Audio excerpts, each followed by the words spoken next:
د استحصال کوونکو او مذهب لرونکو اړیکې لیک د سوو برلاس انسانان اوس هم د جبلت پیروي کوي، اوس یې هم یره په زړه کې وي چې هسې نه شتمني یې ختمې شي او دی له لوږې مړ شي.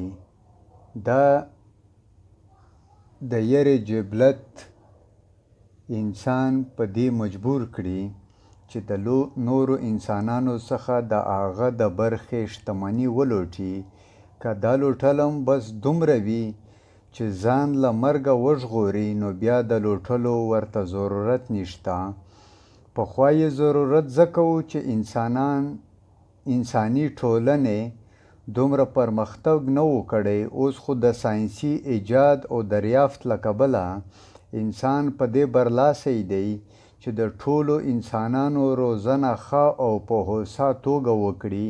اما په انساني ټولنه کې داسې شوم فطرته خلک پیدا شي چې د ضرورت پوره کولو لپاره نه، د هیش پرستۍ او هوس پوره کولو لپاره شکماري کوي.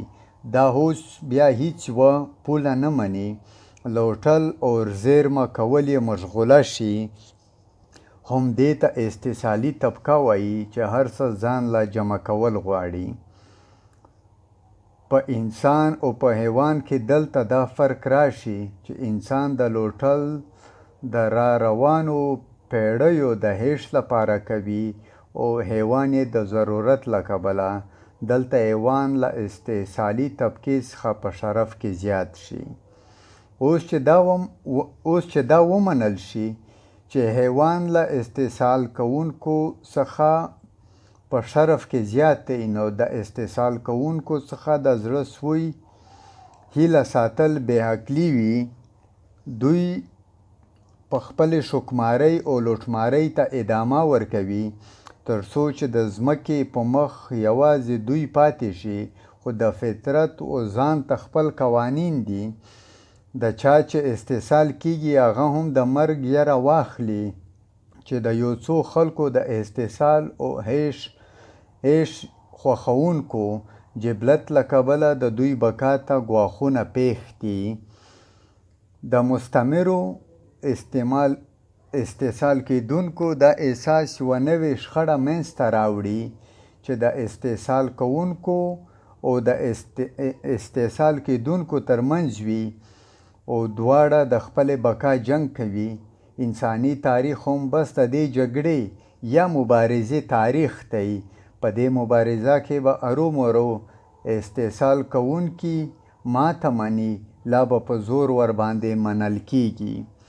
داسې هم خلک شته چې دا یې هیله وي چې استحصال کوونکي به په ښه اخلاق تر اغېز لاندې راوړي، نصیحتونه به ورته وکړي، د استحصال کیدونکو بده ورځ به ورته ښکاره کړي، او داسې به استحصال کوونکي زړه پرې وسوځېږي او له خپله استحصال څخه به لاس واخلي. دا داسې مفکوره ده لکه کوچنی چې خلک له بو او داسې نورو خیالي بلاګانو څخه یروي. خو استحصال کوونکي کوچنیان نه وي، ماشومان نه وي. دوی به کله هم په خپله خوښه له خپلې عیاشۍ چې د خلکو په استحصال په لوټ ادامه کوي څخه لاس وانخلي. په دې مبارزه کې، په دې جنګ که به د وینې ضرورت وي، زور به ورسره کیږي.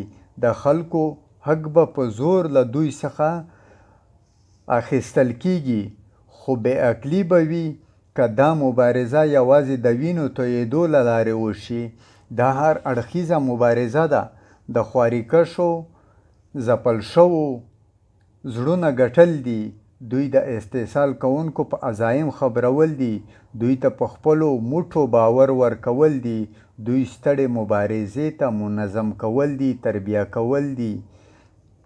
په دې ټوله مبارزه کې تر ټولو خطرناک، اغیزناک او فیصله کن رول د مذهب پلورونکو وي.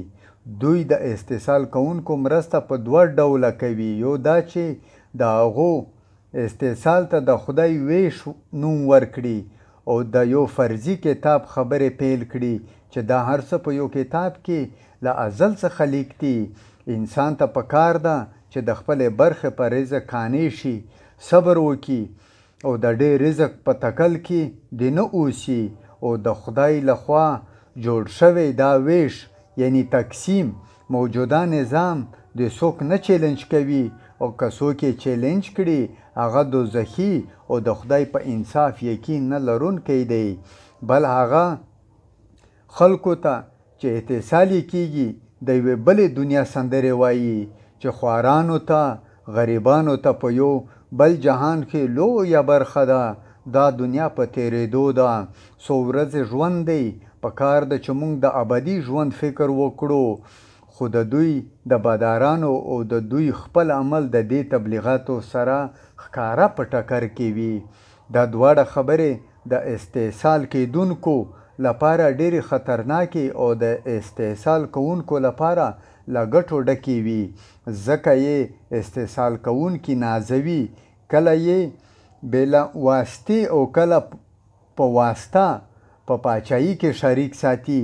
که چیرې استحصال کوونکو ته دا مذهب پلورونکي تحفظ ورنه کړي، بیا د استحصال کېدونکو لخوا چې په شمېر استحصال کوونکو بې پایه زیات دي، بې کچه زیات دي، بغاوت او بری د پیړیو اوږدې مبارزې نه د میاشتو پایله وي.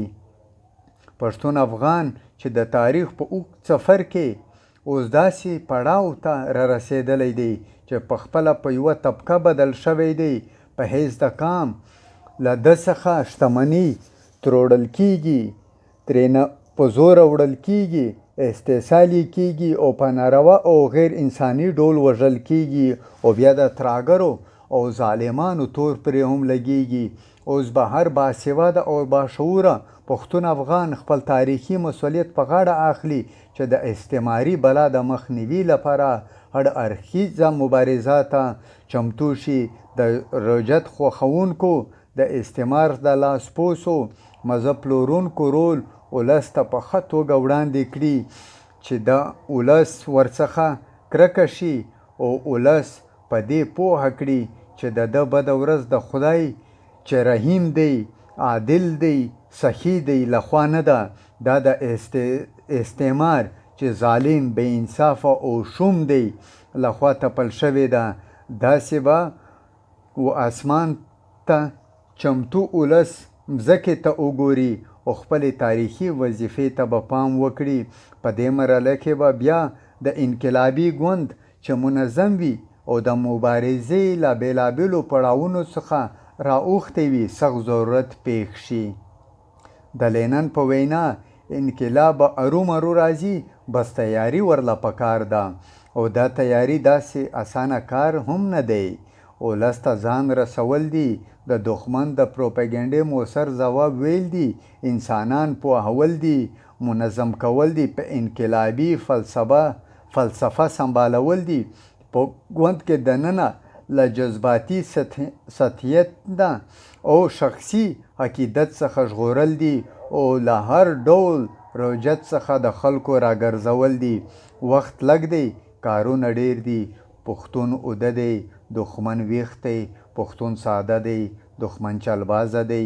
یو موټی کېدل او په هر سنګر دښمن ته ګواښونه جوړول او بیا پرمختګ کول تر څو چې د دښمن ملا د ځمکې څخه ووهل شي د وخت ضرورت دی. او دا یو کس کار نه دی او یو کس نشي او یو کس ته پرېښودل هوښیاري نه ده.